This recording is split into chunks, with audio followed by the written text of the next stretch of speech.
What's going on, YouTube? This is Mag Dog TV coming back with another one. We have breaking news. Cleveland Browns just announced that Shedeur Sanders returns back to practice today after suffering a back injury. Browns insiders still not buying it because they say it doesn't really matter. We're going to talk about why and what they said in this video, so let's get to it. Every other city I go, from Colorado to the Bayou I go. Y'all know the motto, get a info I know.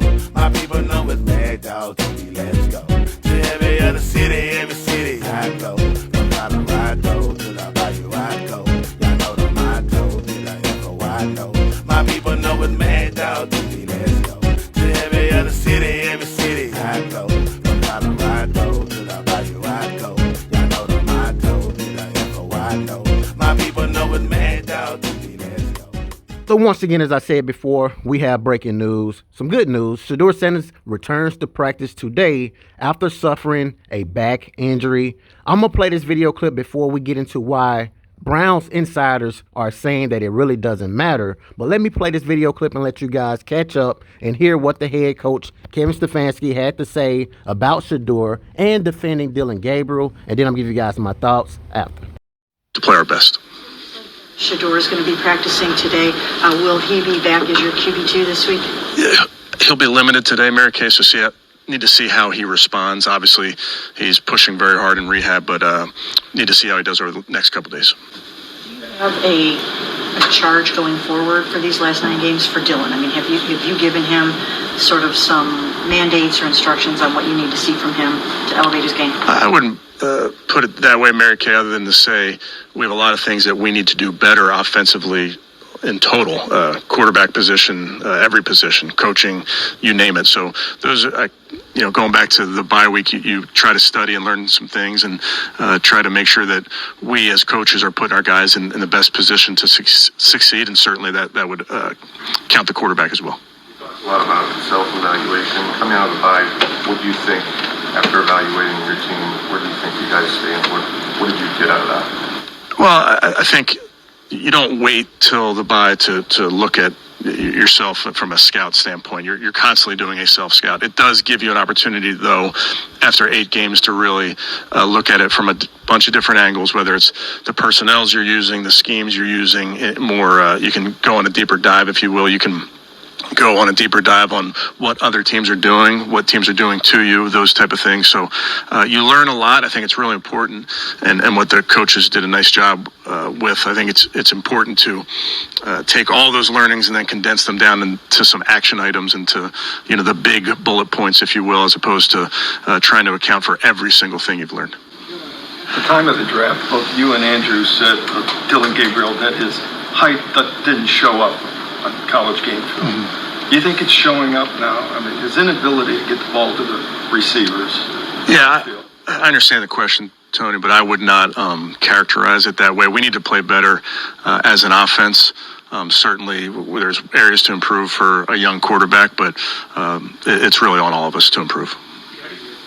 Go ahead. Kevin, with Tommy obviously now taking over play calling duties, in terms of the game plan, does he get more latitude in terms of, does that change? Yeah, I do think it's important with a play caller that you have a call sheet of plays that you're really comfortable with. So certainly this week, making sure Tommy's got the quote-unquote final say. I'm letting him kind of put this thing together. Obviously, I'm helping and making my suggestions, but I want him to feel comfortable and confident with what's on that call sheet. Dillon, how do you think the bye week can help a rookie quarterback, especially coming off what was a difficult game for him? Yeah, I think these bye weeks are an opportunity for everybody just to catch your breath.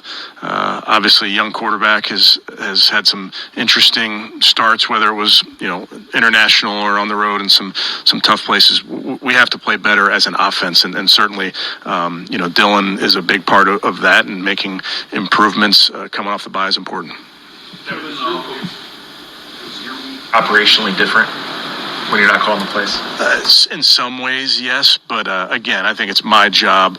Like I've told you guys before, I want to try to set people up for success regardless of what their role is. So if Tommy's role is changing a little bit, I need to do my part to help him out. Say that with Tommy coming out of the college ranks recently, Might that be beneficial for both of your rookie quarterbacks, knowing that he sort of has that college-y vibe? I think it's probably a good question to ask Tommy. Mary Kay, I think Tommy's got the right way about him with veterans and young players, but certainly, to your point, when you're in the collegiate game, there's things that are different about the game, so it does help to, as you explain certain concepts or the way defenses play. I do think there's value in that. When you have a head coach that's in denial the way that Kevin Stefanski is when it comes to Dillon Gabriel, it really doesn't matter if Shedeur Sanders is 100% because Dillon Gabriel is still Kevin Stefanski's guy, despite Tommy Rees calling the plays. The only way Shedeur Sanders is really going to get that opportunity is when Kevin Stefanski is out of that building. That's just my personal opinion. Moving forward, Browns insiders feel the same as far as how I feel about Shedeur Sanders. I'm going to play this video clip and let you guys hear why they feel a certain way when it comes to Shedeur Sanders. Why is he really not playing? He is ready to go, and they still doesn't give him opportunities. What is going on behind the scene? How can this kid that was rated as a late first-round draft pick not get on the field for a team that sucks? They're not even giving him reps. What? That's on the coach, man. Stefanski's going to have to answer for that, and it might come at the end of the year, and it might come in the form of firing. What is going on? Does he have I don't want to pick on Kevin. Does he even have a say in this? Is someone in the front office saying don't play him? Clearly, Chris, someone doesn't like him, or someone just thinks how are you not ready to play? He's been here since April. I find it hard to believe that kid isn't ready to play. There's two sides to every story, right?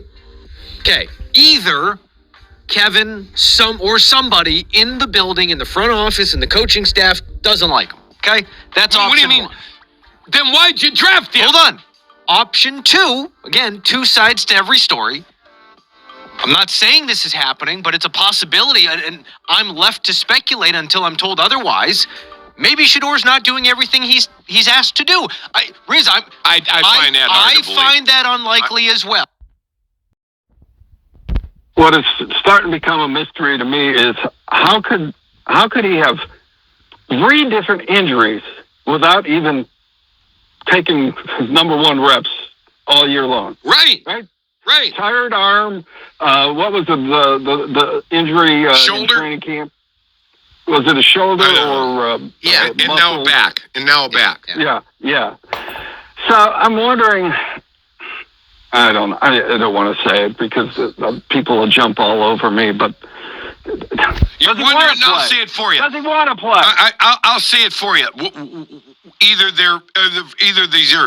these are made up injuries, or somebody don't want him to play, or he doesn't want to play. I don't know. I don't know what it is. Right. Though. So we should see how things turn out. You guys can get down in the comments and let me know. How do you guys feel about the announcement that Shedeur Sanders returns to practice today? Are you excited, or do you still feel like it really doesn't matter? You guys can get down in the comments and let me know how you guys feel. Hit that like button, subscribe to the channel, turn on the post notification bell. That way, every time I upload a new video, you guys will see it. Until next time, peace.